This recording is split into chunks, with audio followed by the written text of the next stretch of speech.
ప్రభునందు ప్రియమైన సంఘ బిడ్డలకు, దేవుని పిల్లలకు ఈ ఉదయకాల సమయంలో ప్రభు అయిన యేసుక్రీస్తు నామములో అందరికీ వందనాలు తెలియజేస్తూ ఉన్నాను.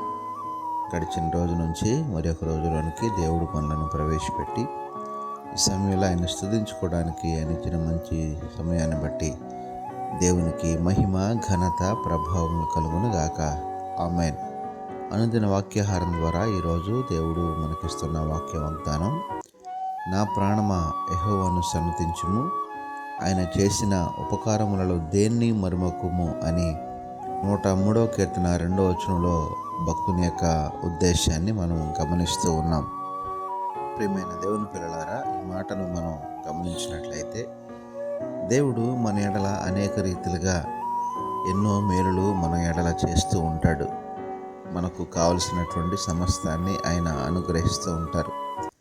అంత మాత్రమే కాదు, మనం ఏది అడిగి ఊహించిన దానికంటే అత్యధికంగా మనకు ఆయన దయచేస్తూ ఉంటారు.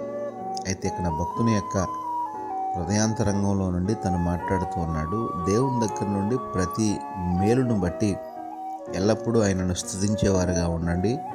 ఆయన చేసినటువంటి ఉపకారాల్లో దేన్ని కూడా మరువకుండా ఎల్లప్పుడూ ఆయనకు కృతజ్ఞతాస్తుతులు చెల్లించండి అని పలుకుతూ ఉన్నాడు. అంటే ఈనాడు మనం గమనించాల్సినటువంటి విషయం ఏంటంటే, దేవుడు చేసిన ప్రతి మేలును బట్టి ఎల్లప్పుడూ మనం కృతజ్ఞత కలిగి ఆయనను స్తుతించే వారంగా ఉన్నట్లయితే స్తుతి ద్వారా దేవుడు అత్యధికమైనటువంటి సమృద్ధి అయినటువంటి ఇంకా అనేకమైన మేలులు మనకి విస్తారంగా దయచేస్తారు.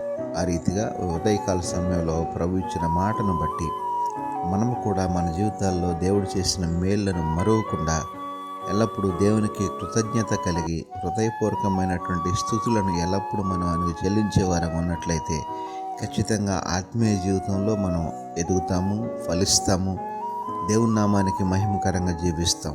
ఆ రీతిగా మనం ఉండడానికి ఈరోజు ఈ యొక్క వాక్య వాగ్దానం వింటున్న ప్రతి ఒక్కరి జీవితాల్లో దేవుడు అట్టి స్థితిని దయచేయును గాక. ఆమేన్. ప్రార్థనలో ఏకీభవించండి. పరిశుద్ధుడైన మా దేవ, ప్రేమగల మా తండ్రి, ఈ ఉదయకాల సమయంలో మీ శ్రేష్టమైన ఉన్నతమైన నామానికి మరొకసారి వందనాలు, స్తోత్రాలు చెల్లిస్తున్నాం ప్రభు. ఈరోజు మీరు మాకు ఇచ్చిన వాక్య వాగ్దానాన్ని బట్టి నీకు స్తోత్రాలు తండ్రి. ఆ రీతిగా మీరు మా ఎడల చేసిన మేళ్లను బట్టి ఎల్లప్పుడూ నీకు కృతజ్ఞత కలిగి నిన్ను స్తుతించే యోగ్యత అందరికీ దయచేయండి. అలాగే ప్రభు, ఈ రోజంతా నీ పిల్లలమైన మాకు మీరే తోడుగా ఉండి సహాయం చేసి నడిపించండి.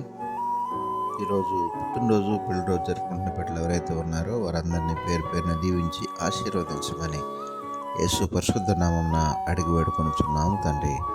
ఆమేన్.